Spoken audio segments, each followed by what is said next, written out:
Before ako mag-start guys, ipipreheat ko na muna yung oven into 170 degrees Celsius.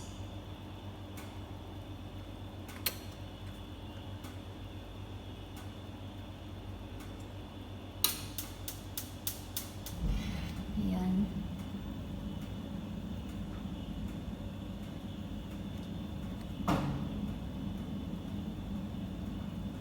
Narito ang mga ingredients na kakailanganin natin guys. Meron tayong 30 grams ng flax seeds, 1/4 cup ng pumpkin seeds,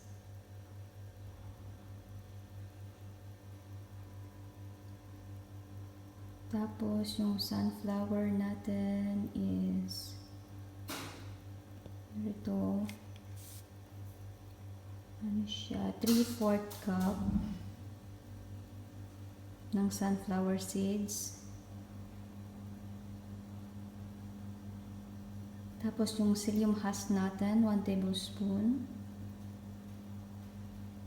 Yung sesame seeds natin, 1/2 cup ng sesame seeds.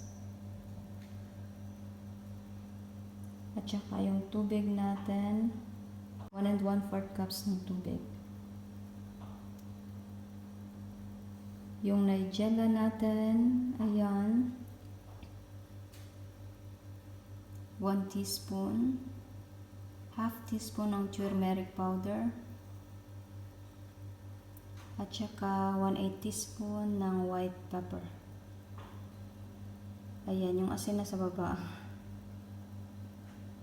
So, yan yung mga ingredients na kakailanganin natin guys para sa ating gluten-free multi-seeds cracker.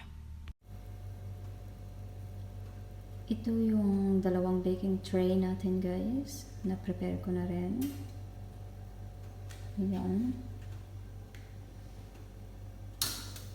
Yung baking nito, it will take time hanggang sa maging crispy yung cracker. Kaya kailangan manipis na manipis. For today's video guys, ipapakita ko sa inyo kung paano gagawin ang gluten-free multi-seeds cracker. Pero bago ang lahat, tara, intro muna tayo.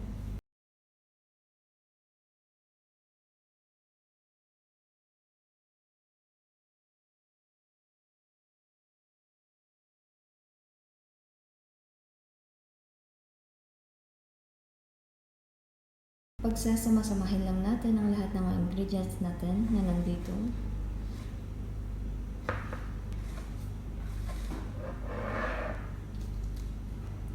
Siyempre,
Lalagyan na natin yung tubig.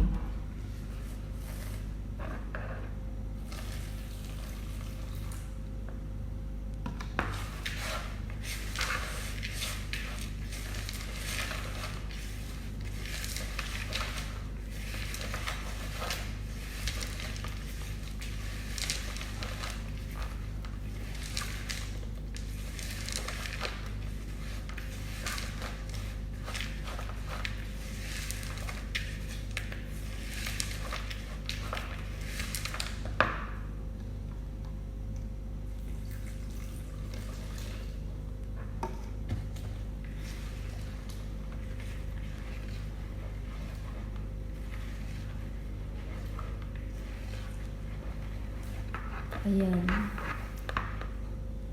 We'll just keep on stirring hanggang sa maging malapot ito.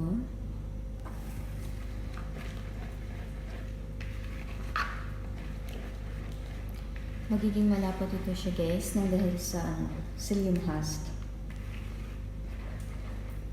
Kasi substitute natin yon instead of using eggs, psyllium husk ang ginamit ko.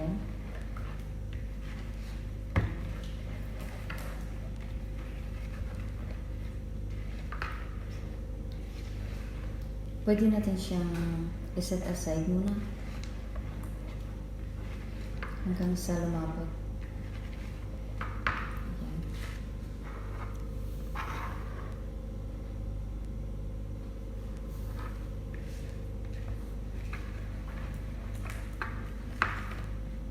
So, isa-set aside ko muna at antayin hanggang sa lumabot ito.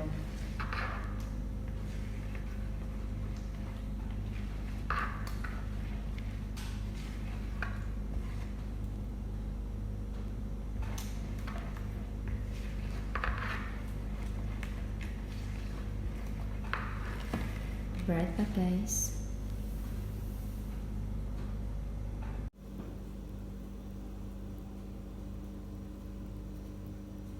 So, ito na yung itsura niya guys.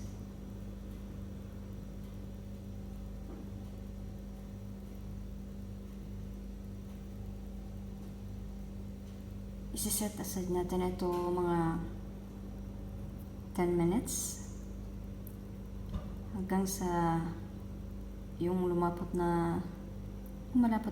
na siya at medyo dry.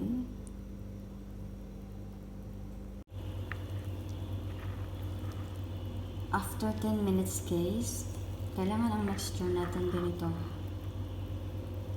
Ayan, di ba? Malapot na siya.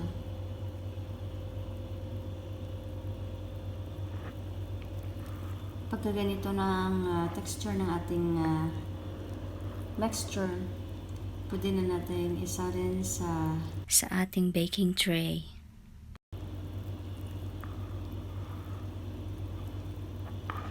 Ganito dapat siya. O, diba?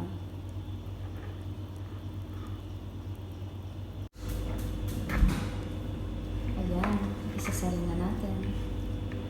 Kailangan manipis na manipis siya guys.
Maaga pa akong nagising kasi hindi ko nagawa ito kahapon.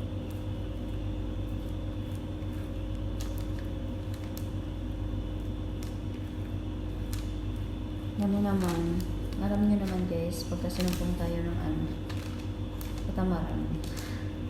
Linggo kahapon eh. Parang lakad-lakad din ako nung hapon.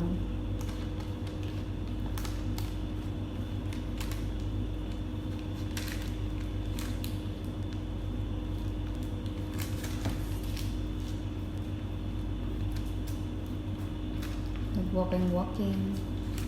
Sabay punta sa supermarket. Kaya ayan, hindi nagawa. Tapos kagabi, gagawin ko sana to. Pero alam kong it will take time. Kaya hindi ko ginawa. Ito, gumising ako ng maaga.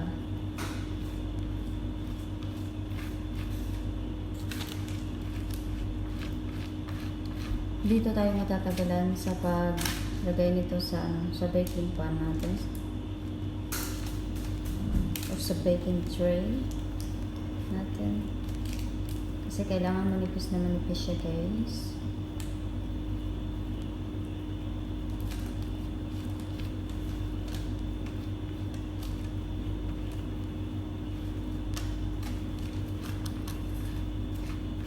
Hindi siya pwedeng makapal.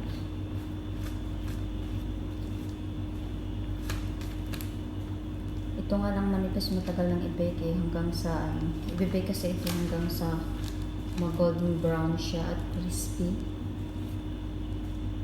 Hindi siya mag-crispy kapag makapal siya.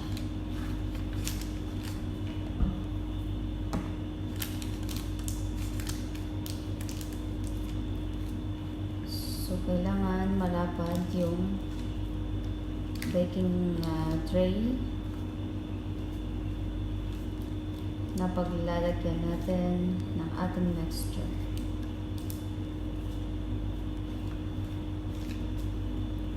Kaya dinalawa ko na.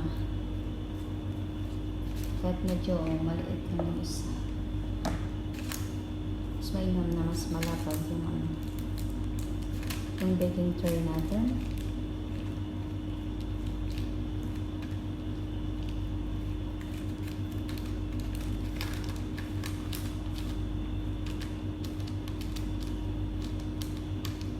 Madali lang siyang gawin. Dito nga lang yung paglagay lang sa tray matagal.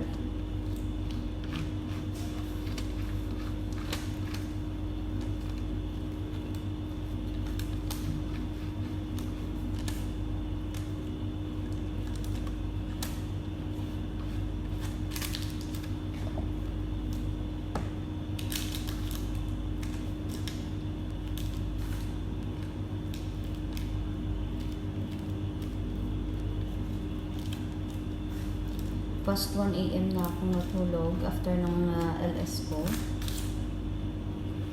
Tapos ito, nag-alarm ako actually ng 4 o'clock.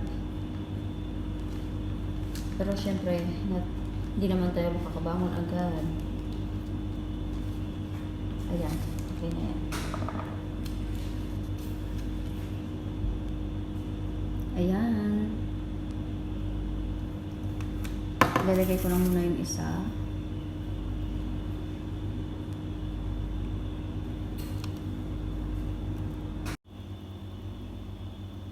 Ayan, so ganyan siya dapat kanipis guys. Isasalang ko na tong una kasi it will take time. Yung baking time nito is matagal. Hanggang sa maging golden brown and crispy siya. So, unahin ko lang ilagay ito sa oven. Ayan. So, isinalang ko na yung una. Now naman, gagawin ko na yung pangalawa.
Ang technique kasi ng crispiness nito guys ay nakadepende sa thickness. So kailangan manipis na manipis ito. Kailangan matyaga kayong mag-spread nito sa baking tray para ma-achieve yung crispiness na gusto ninyo. Kasi hindi naman maganda kung ang cracker ay hindi crispy. Kaya nga cracker, 'di ba?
Ayan.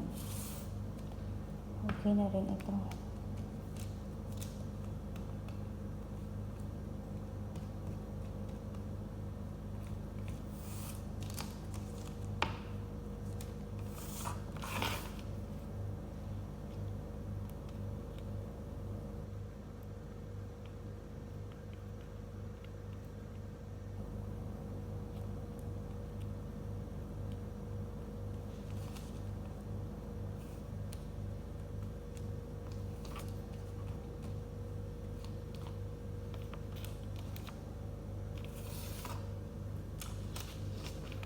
Ayan, okay na siya.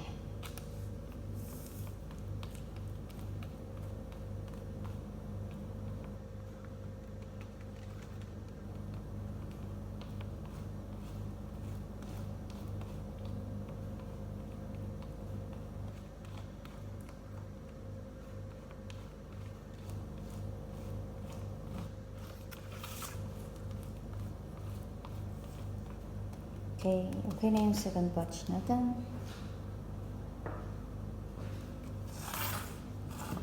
Ayan. So, ilalagay ko na rin sa oven.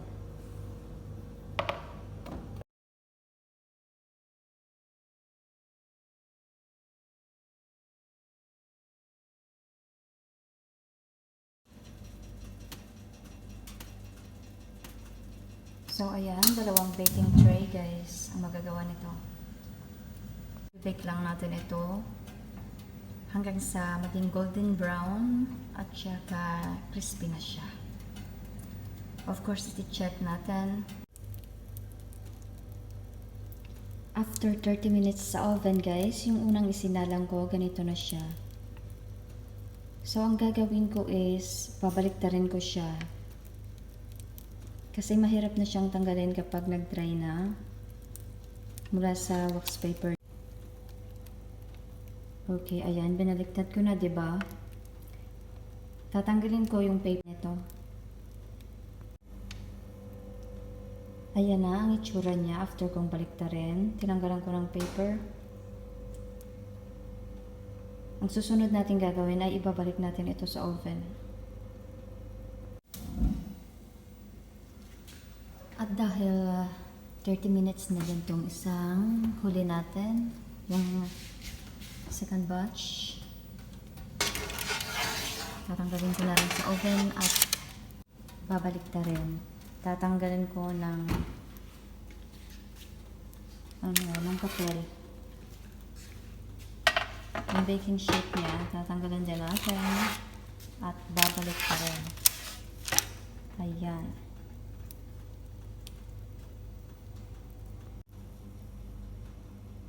Ayan na yung pangalawang baking tray natin. Yung second batch ng cracker natin, ibinaliktad ko na rin. And now, babalik natin sa oven. So guys, ito na yung unang isinalang natin. After 40 minutes, ganito na siya. Luto na. Golden brown na. At saka, surely crispy na siya. Babalik na rin ko siya ulit ha. For you guys to see. Ayan na yung yung right side niya. Golden brown na. It's cooked. 40 minutes in the oven guys. 170 degrees Celsius.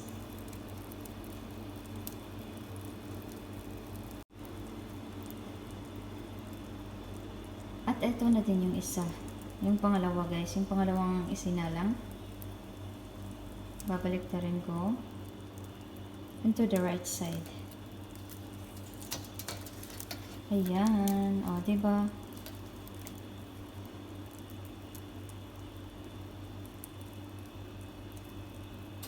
Ang ganda ng itsura. Ayan. Inilipat ko siya sa baking rack para mabilis siyang mag-cool down. Mamaya ko na siya hiwa-hiwain. Okay lang yan guys, kahit magbiyak-biyak siya. Para kay sir ang mga ito guys. Yung mga gluten-free multi-seed crackers na ito. Ay para kay sir. Pangagahan niya. So ito na guys, yung gluten-free multi-seed crackers ni Bossing. Parang agahan niya. Tingnan nyo kung gaano kanipis. Diba? Crispy siya.